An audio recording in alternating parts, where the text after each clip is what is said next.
Assalamualaikum warahmatullahi wabarakatuh. Kami dari kelompok 7 ingin mempresentasikan mengenai tentang Kalimantan Selatan.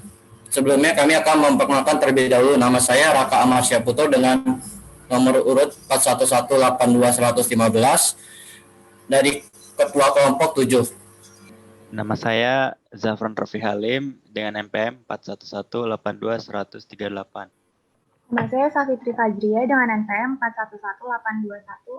4118210048. Nama saya Ridho Ilandagari, NPM 4118210050. Saya Nafi Mas, NPM 4118210058. Nama saya Muhammad Naufal Alif Kusuma dengan NPM 4118210063. Nama saya Agdisya Laila dengan NPM 41182164. Perkenalkan, nama saya Nasya Dualia dengan NPM 4118210067. Nama saya Yudi Pratama dengan NPM 4118210074. Nama saya Putri Farida dengan NPM 4118210076. Saya Putri Hazana dengan nomor NPM 128201925. Nama saya Cutulfana Rafifa dengan nomor NPM 4117210022. Ruang lingkup Kalimantan Selatan. Kalimantan Selatan atau disingkat dengan Kalsel merupakan salah satu provinsi di Indonesia yang terletak di Pulau Kalimantan, yang diibukotai oleh Banjarmasin, yang dengan memiliki luas sekitar 37.530,52 km persegi dengan populasi hampir 4,2 juta jiwa pada tahun 2019. Terdiri dari 11 kabupaten dan 2 kota. Next. Kalimantan Selatan ini secara geografis berada di bagian tenggara Pulau Kalimantan, yang memiliki kawasan dataran rendah di bagian barat dan pantai timur, serta dataran tinggi yang dibentuk oleh pegunungan Meratus di tengah. Mayoritas suku penduduknya ini adalah etnis Banjar sekitar 74,34% yang terdiri atas 3 kelompok utama, yaitu Banjar Kuala, Banjar Pahuluan, dan Banjar Batang Banyu. Nah, bahasa yang digunakan dalam keseharian oleh suku Banjar ini sebagai bahasa ibunya adalah lingua franca. Bagi masyarakat Kalimantan Selatan umumnya adalah bahasa Banjar yang memiliki 2 dialek besar, yaitu dialek Banjar Kuala dan dialek Banjar Hulu. Next. Nah, kota Banjarmasin ini dijuluki sebagai kota 1000 sungai, yang memiliki wilayah seluas 98,46 km persegi, yang wilayah ini merupakan delta atau kepulauan yang terdiri dari sekitar 25 buah pulau kecil, dipisahkan oleh sungai-sungai diantaranya adalah Pulau Tatas, Pulau Kalayan, Pulau Rantauan Keliling, Pulau Insan, dan sebagainya. Nah, kota Banjarmasin ini juga terletak pada 3 derajat 15 sampai 3 derajat 22 lintang selatan dan 114 derajat 32 bujur timur. Nah, produk arsitektur dari budaya sungai masyarakat Kota Banjarmasin ini adalah rumah bajong atau bubungan tinggi, atau juga disebut rumah lanting, yaitu rumah rakit tradisional suku Banjar dengan pondasi rakit mengapung di sungai yang terdiri dari susunan batang pohon kayu yang besar, lalu dirancang berdasarkan kebutuhan lokal, ketersediaan bahan bangunan, dan mencerminkan tradisi lokal. Next. Selanjutnya adalah latar belakang berdirinya Keraton Banjar. Mulai dari abad awal ke-16, terjadi perseteruan antara pewarisah dengan pamannya Pangeran Temanggung.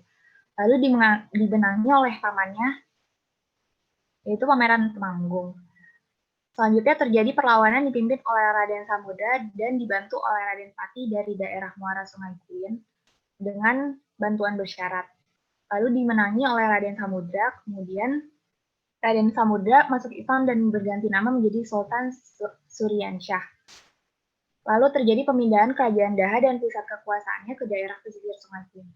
Orientasi pola perkampungannya adalah berpola linier. Pola orientasi pola penonton mengikuti daerah tepian aliran sungai. Permukiman penduduk memanjang di tepian sungai, membentuk pola linier menghadap sungai.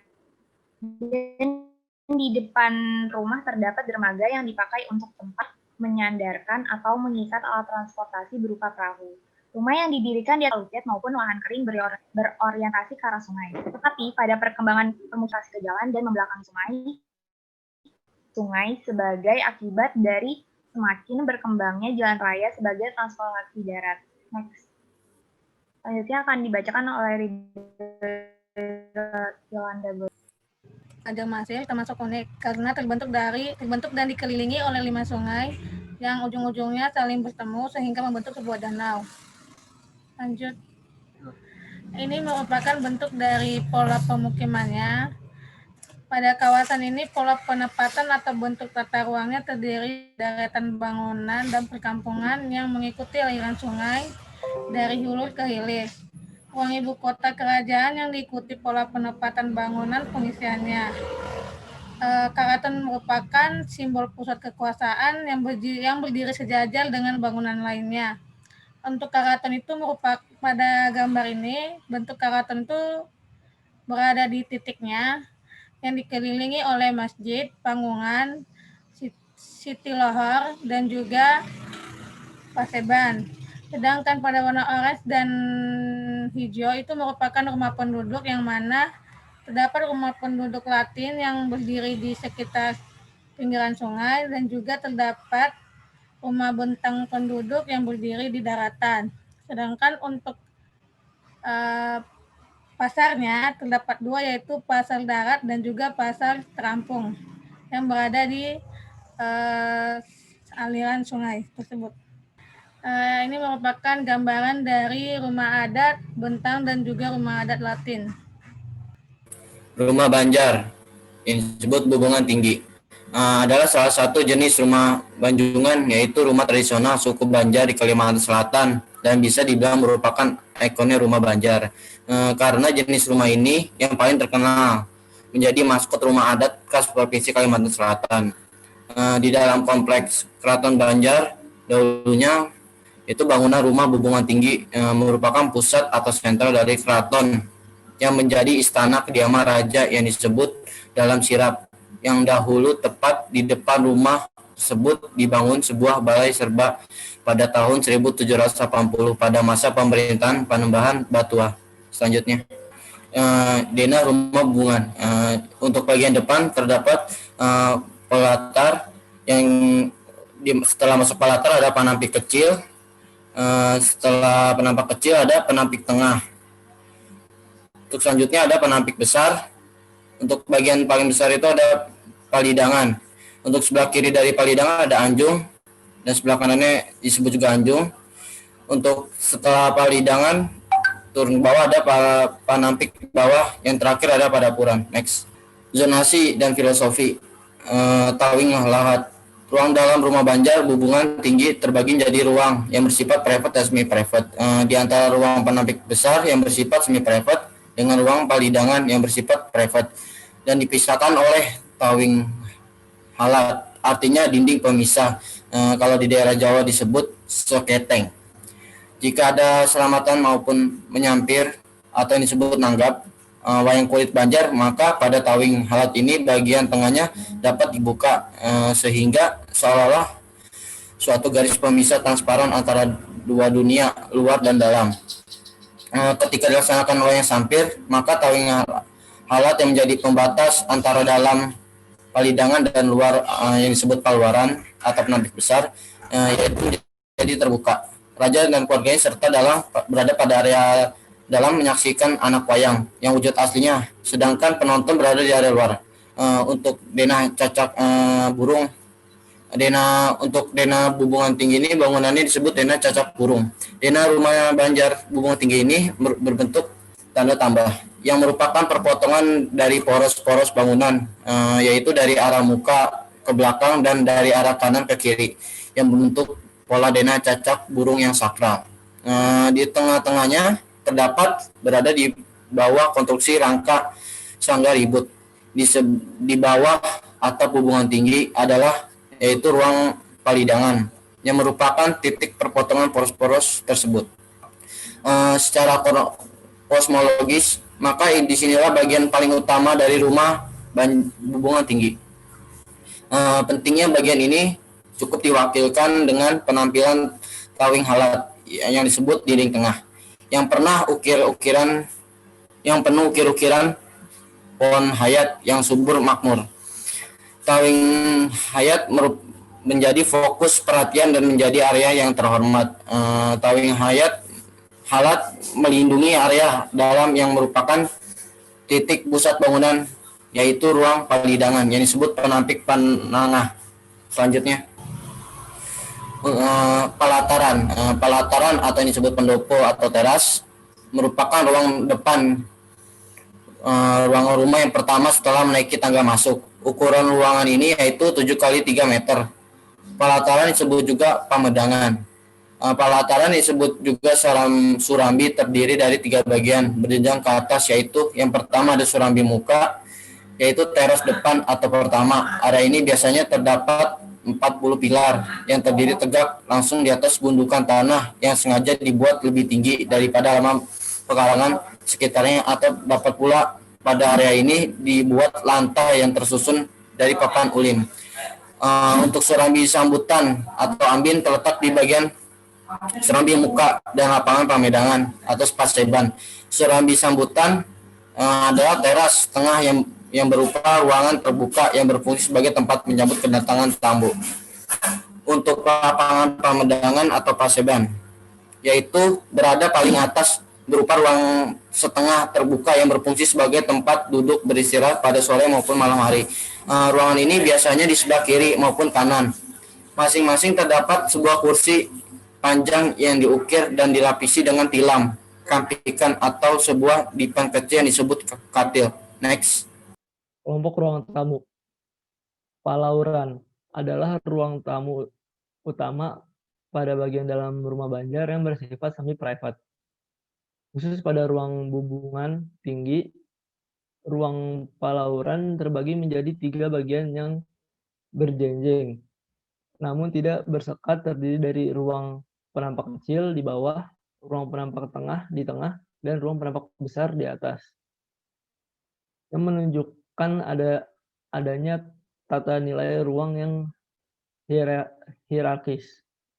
Penampak kecil, yaitu ruang tamu muka, merupakan ruang yang agak kecil setengah masuk melalui lawang sedapan, yaitu pintu depan. Permukaan lantai lebih tinggi daripada lantai pelataran. Ambang lantai di sini disebut watun sambutan. Luas ruangan ini adalah 7 kali 3 meter. Jika ada kenduri atau selamatan, ruang ini merupakan tempat duduk berkumpul para anak-anak laki-laki. Penampak tengah, yaitu ruang tamu tengah, merupakan ruang yang lebih luas dari penampak kecil, lantainya juga lebih tinggi dari ruang sebelumnya. Ambangan lantai ini disebut watun jajakan. Yang terakhir penampak besar, yaitu ambin sayup, yaitu ruang tamu utama, merupakan ruang yang menghadap dinding tengah, atau di bahasa Banjarnya tawing halat, merupakan lantai permukaan lantainya lebih tinggi pula dari lantai sebelumnya. Ambang lantai disebut watun jajakan, sama dengan ambang lantai pada penampak tengah. Luas ruang 7 kali 5 meter dengan penampak besar berfungsi untuk menempatkan tamu yang berkunjung dan tempat kegiatan lainnya, seperti selamatan, pertunjukan wayang kulit, upacara, memberi makan tahunan, haul, dan sebagainya. Palidangan atau ambin dalam, yaitu ruang bagian dalam rumah yang berbatas dengan penampak besar. Lantai palidangan sama tinggi dengan lantai penampak besar. Tapi ada juga beberapa rumah yang membuat lantai penampak besar lebih rendah dari lantai palidangan. Karena dasar kedua pintu yang ada di tawang halat tidak sampai ke dasar lantai, maka watun di sini disebut watun langkahan. Luas ruang ini 7 kali 7 meter. Di dalam ruangan palidangan ini terdapat tiang-tiang besar yang menyangga bubungan tinggi. Jumlahnya 8 batang. Tiang-tiang ini disebut tihang pitugur atau tihang guru. Fungsi palidangan adalah untuk menempatkan tamu wanita Fungsi peledangan adalah untuk menempatkan tamu wanita dan kerabat dekat ketika mengadakan selamatan atau acara keramaian lainnya, seperti menyampir atau nanggap, wayang kulit Banjar atau bawayang, dan acara perkawinan. Ruang inilah pada zaman dahulu Ki Dalang meletakkan perlengkapan pertunjukan wayang dan memainkan lakon pewayangan. Pada rumah tertentu terdapat ruang palidangan dalam yang merupakan bagian belakang ruang palidangan. Ruang ini berada di antara ruang anjungan jurai kanan dan ruang anjungan jurai kiri. Ruang ini juga berada di antara ruang palidangan sisi depan dengan ruang penampik dalam sisi belakang. Pada ruang inilah biasanya ibu-ibu berkumpul dan dalam suatu acara selamatan yang mengundang banyak tamu. Padapuran atau padu yaitu ruang terakhir bagian belakang bangunan pemukiman. Lantainya lebih rendah pula dari penampik bawah. Ambang lantai disebut watun juntayan. Kadang-kadang watun juntayan ini cukup tinggi sehingga sering di tempat itu diberi tangga untuk keperluan turun naik. Ruangan padapuran ini dibagi atas bagian atangan atau tempat memasak dan salayan atau tempat mengeringkan kayu api, pajijiban dan pagaduran atau tempat mencuci piring atau pakaian. Luas ruangan ini adalah 7 kali 3 meter. Untuk struktur, bahan dan teknologi bangunannya, dengan kekayaan akan bahan kayu yang dimiliki tanah Kalimantan, maka bangunan rumah Banjar, khususnya bumbungan tinggi, didominasi oleh hasil alam tersebut. Yang pertama, yang menjadi bahan bangunan tersebut adalah susuk yang terbuat dari bahan kayu ulin. Gelagar dibuat dari kayu ulin, belangiran atau damar putih. Lantai terbuat dari papan kayu ulin setebal 3 cm. Watun barasuk terbuat dari kayu ulin berbentuk balok. Turus tawing terbuat dari kayu damar. Rangka pintu dan jendela terbuat dari kayu ulin berbentuk papan. Balabat terbuat kayu damar putih berbentuk balok. 8 titian tikus terbuat dari kayu damar putih berbentuk balok. Bujuran sampiran dan gorden terbuat dari kayu ulin atau damar putih berbentuk balok. Tiang orong-orong dan sangga ributnya serta tulang bubungan terbuat dari kayu ulin, kayu lanan atau damar putih yang berbentuk balok. Kasau terbuat dari kayu ulin atau damar putih yang berbentuk balok. Ring terbuat dari bila-bila kayu damar putih. Terakhir, atap terbuat dari sirap kayu ulin atau rumbia. Lalu, faktor geografis serta kondisi yang berlahan basah dan berawa di sungai-sungai pesisir menghadirkan adaptasi bagaimana membuat bangunan berdiri tegak dan kokoh yang dapat menahan beban berat bangunan di lahan basah. Untuk pondasinya ada 2 macam, yaitu pondasi batang besar dan pondasi batang kecil kacapuri, seperti yang terlihat pada gambar. Lalu pondasi kacapuri juga merupakan dasar untuk tiang bangunan dan tongkat yang akan berdiri di atasnya. Tiang dan tongkat akan diinstal dengan kedalaman sekitar 50 cm untuk meningkatkan luas permukaan tiang bersirahat pada yayasan. Dan demikian kekakuan lateral horizontal telah dibuat oleh satu arah. Lalu pada bagian kaki atau pondasi digunakan log kayu yang berdiameter hingga 50 cm dengan teknik pemasangan yang dinamakan kalang pandal. Ya, selanjutnya yaitu bagian struktur. Bagian pondasi dilanjutkan dengan bagian struktural penyalur beban atap ke pondasi, yaitu tiang dan pembalokan. Kayu ulin digunakan dalam bagian ini dengan rata-rata tinggi tiang adalah 12 meter dan panjang pembalokan atau tongkat adalah 5 meter, serta masing-masing penampang kayu berdimensi 20 x 20 cm. Ya, bisa kita lihat di gambar, sudah ada contoh-contoh ilustrasi di mana di situ ada lantai atau papan kayu ulin, terus ada susuk dari kayu ulin, balok lantai dari kayu ulin, gelagar dari kayu ulin, tiang kayu dari kayu ulin. Yang selanjutnya yaitu konstruksi atap. Dapat digambar ada beberapa macam kode, yaitu ada R1 sampai dengan R14.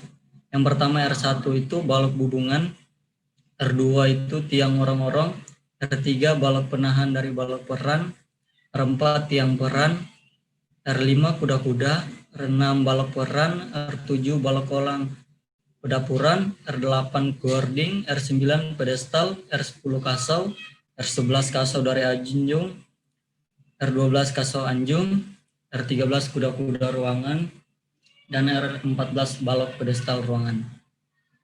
Bisa dilihat juga di gambar ilustrasinya, udah ditunjukkan juga. Ya, seiring dengan perkembangan selanjutnya, penggunaan daun rumbia sebagai atap rumah secara bertahap menurun. Awalnya itu rumah adat Banjar ini menggunakan atap rumbia. Nah, Iya, selanjutnya ada cara-cara rumah hubungan tinggi menghadapi iklim. Yang pertama ada dari bentuknya. Bentuk dari ruang atap yang difungsikan sebagai thermalmas. Kemudian kemiringan atap utama yang curam untuk menuntaskan air hujan. Teritisan lebar pada bagian depan bangunan. Dan teritisan pada bagian samping. Namun teritisan pada bagian samping yang kurang lebar sehingga terjadi tampias pada dinding samping dan anjung. Kemudian ada peninggian lantai melalui konstruksi panggung mencapai ketinggian sekitar 2 meter dari permukaan tanah pada bagian lantai tertingginya, sedangkan pada bagian lantai terendahnya mencapai ketinggian hingga sekitar 1,5 meter. Peninggian ini difungsikan untuk menghindari pasang surut air rawa, menghindari luapan banjir Sungai Martapura, dan untuk mengurangi tingkat kelembapan dengan menjauhkan lantai dari permukaan tanah. Bentuk keseluruhan dari bangunan adalah geometri yang tipis dan memanjang, ditransisi dengan teras depan dan belakang sehingga setiap sisi bangunan selalu berhubungan dengan ruang luar dalam hal penghawaan. Nah, dari gambar ini terlihat penambahan anjung pada bagian kiri dan kanan bangunan membuat bagian ruang tengah yang tidak memiliki hubungan langsung dengan ruang luar dan merupakan bagian ruang yang tidak memiliki plafon, akan tetapi terdapat ruang atap yang menjulang yang difungsikan sebagai thermalmas. Kedua ada dari material, penggunaan materialnya. Material yang digunakan pada rumah hubungan tinggi adalah material yang adaptif terhadap iklim khas tempat. Material utama yang digunakan sepenuhnya adalah kayu, mengingat ketersediaannya yang melimpah di hutan-hutan Kalimantan Selatan. Kayu yang digunakan yang pertama ada kayu galam yang tahan air, digunakan sebagai pondasi yang ditanam dan direndam ke dalam air rawa sepenuhnya untuk menghindari pelapukan. Yang kedua ada kayu ulin yang sangat adaptif dengan kondisi luar ruangan, terutama ketahanannya terhadap panas dan hujan. Digunakan untuk konstruksi di atas tanah, mulai dari lantai hingga bahan penutup atap. Yang ketiga ada elemen pengendali iklim. Elemen-elemen pengendali iklimnya yang pertama ada elemen panggung, digunakan untuk mengatasi kelembapan, gangguan air pasang, dan melewatkan angin.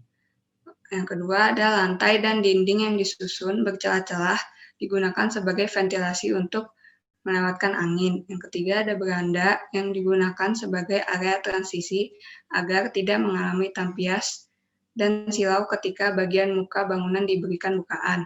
Yang keempat, ada bukaan pintu dan jendela lebih difungsikan sebagai penghawaan dibandingkan untuk memasukkan pencahayaan. Yang kelima, ada teritisan yang digunakan sebagai shading, hanya berfungsi pada bagian depan dan belakang. Yang keenam, ada atap bervolume besar sebagai masa penyimpan panas, didukung oleh adanya plafon pada bagian atap utama tersebut sehingga menahan panas turun ke dalam ruangan di siang hari, namun melepaskannya pada malam hari. Yang terakhir ada penutup atap sirap yang disusun berlapis menghindarkan air hujan meresap masuk ke dalam ruangan, namun masih bisa memasukkan udara ke dalam ruangan melalui gagangan susunannya yang berlapis-lapis. Selanjutnya yaitu ada pencahayaan dan penghawaan. Dari bentuk atapnya itu yaitu bentuk atap dengan sudut tinggi memberi keuntungan dalam penanggulangan matahari karena sudut jauh sinar menjadi kecil sehingga intensitas radiasi berkurang. Terus bentuk atap yang melandai sampai bagian bawahnya sehingga sosoran membuat aliran air lancar dan tidak terlalu deras ketika jatuh dari teritisan. Hal ini cukup menguntungkan menghindari genangan air hujan serta percikan air dari cucuran atap. Penggunaan kayu ulin yang di sebelah gambar di sebelah kiri bawah yaitu penggunaan kayu ulin yang sangat adaptif dengan kondisi luar ruangan, terutama ketahanannya terhadap panas dan hujan, digunakan untuk konstruksi di atas tanah, mulai dari lantai hingga bahan penutup atap. Lalu gambar di sebelah kanan yaitu ada gambar atap pada rumah tradisional Bubungan Tinggi yang terbuat dari sirap kayu ulin berukuran panjang 50 cm dan 8 cm. Atap adalah bagian yang khas dari bangunan tradisional ini. Atapnya menjulang tinggi dengan kemiringan 45 derajat. Next.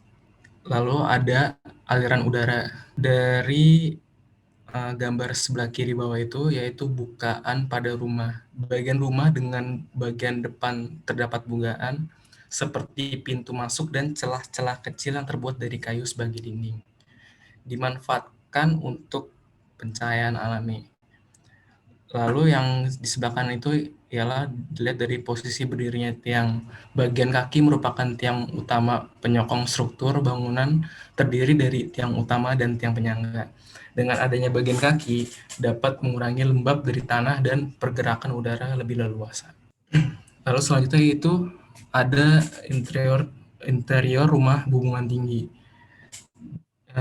Di dalam rumah Bubungan Tinggi terdapat pembagian kelompok ruangan. Di antara ruangan tersebut memiliki sekat dan bukaan pada masing-masing ruangan, sehingga jangkauan udara menjadi lebih optimal. Selanjutnya ada gambar dari pemanjat hias. Masyarakat Banjar terdiri dari campuran beberapa suku yaitu suku Dayak, Jawa, Melayu, dan Bugis yang berdiam di wilayah Kalimantan Selatan. Banjar Bubungan Tinggi adalah bangunan yang tertua dari seluruh tipe rumah tradisional. Bubungan Tinggi dikenal sebagai istana Sultan Banjar. Oleh karena itu, rumah ini dinilai sebagai bangunan yang paling utama dari rumah-rumah adat lainnya di Kalimantan Selatan. Mayoritas masyarakat Banjar memegang agama Islam.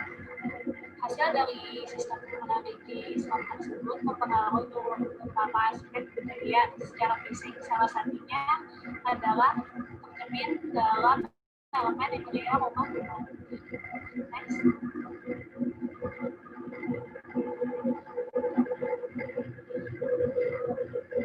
Menanggapi permasalahan larangan memvisualisasikan makhluk hidup dalam agama Islam, coba motif-motif bentuk dari yang dibuat bergaris-garis dan poin-poin di bawah ornamen yang dikenal sebagai pola hias Arabis.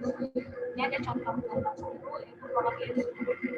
Selanjutnya, sebagai lawan dari bentuk yang paling bentuk, maka muncullah seni hias geometris yang dipadukan dengan pola hias Arab yang kemudian dikenal sebagai kaligrafi.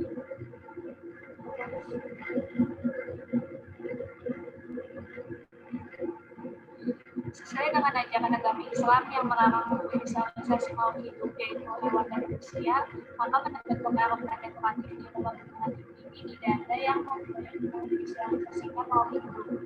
Larangan tersebut muncul untuk menunjukkan perbuatan musyrik atau menyembah selain Allah dalam agama Islam.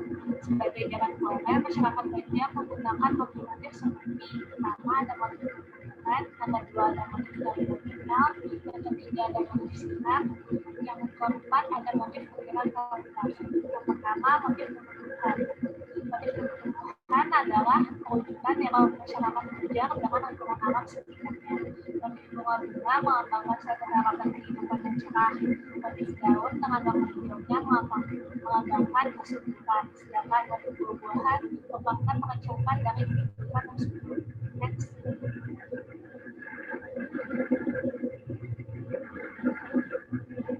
Selanjutnya ada motif sinar. Motif sinar itu bermakna sebagai simbol kehidupan, sebagaimana sinar matahari yang memberikan kehidupan kepada makhluk hidup di dunia yang merupakan karunia dari Allah, berdasarkan surat An-Nur yang berarti cahaya. Lalu ada motif tali bapintal. Motif tali bapintal ini bermakna persatuan, yang merupakan aplikasi dari surat Ali Imran ayat 103. Motif tali bapintal ini menggambarkan kerukunan hidup berkeluarga dan bermasyarakat dengan prinsip mufakat yang dilandasi oleh akidah agama. Next. Selanjutnya ada motif ukiran kaligrafi. Motif ukiran kaligrafi ini berisikan nama Allah, Nabi Muhammad, dan ayat-ayat suci Al-Quran. Dan salah satunya itu akronim dari La haula wala quwata illa billah, yaitu lam jalalah, yang artinya tidak ada daya dan kekuatan kecuali dengan pertolongan Allah. Orang Banjar itu sangat mengimani dari ayat ini sehingga dijadikan suatu amalan zikir yang dibaca setiap saat dan dipercaya sebagai penolak hal-hal yang buruk. Next. Selanjutnya ada tatanan elemen dekoratif. Dari segi tatanannya itu dibagi menjadi 3, yaitu bawah, tengah, dan atas. Bagian yang atas didominasi oleh ukiran kaligrafi dengan tujuan agar mudah dibaca, agar ayat-ayat suci Al-Quran dan nama Allah terpelihara kesuciannya dan mudah dibaca dan selalu mengingat ajaran agama di dalam kehidupan. Lalu tatanan elemen dekoratif ini dapat kita lihat pada tawing halat, yaitu dinding pembatas utama antara ruang penampik besar dengan penampik dalam atau palidangan. Ukiran kaligrafi ditempatkan pada bagian atas yang disebut dahi lawang. Bagian tengah didominasi ukiran tumbuh-tumbuhan seperti bunga, daun, dan buah-buahan. Bagian bawah diisi dengan motif ukiran tali bapintal dan sinar matahari pada daun pintu bagian bawah. Motif ukiran tali bapintal digunakan pada tataban yang terletak pada sepanjang kaki dinding bagian dalam ruang penampik besar dan kecil. Next. Selanjutnya, penempatan elemen dekoratif. Secara umum, penempatan elemen dekoratif pada rumah hubungan tinggi ini diletakkan pada area publik, yaitu pada penampik besar dan penampik kecil, serta di langkah hadapan atau pintu masuk rumah ini. Pada kedua ruang tersebut, elemen dekoratif terdapat pada tataban atau pertemuan antar balok pada langit-langit, serta tempat gantungan lampu. Didominasi oleh elemen dekoratif terdapat pada tawing halat.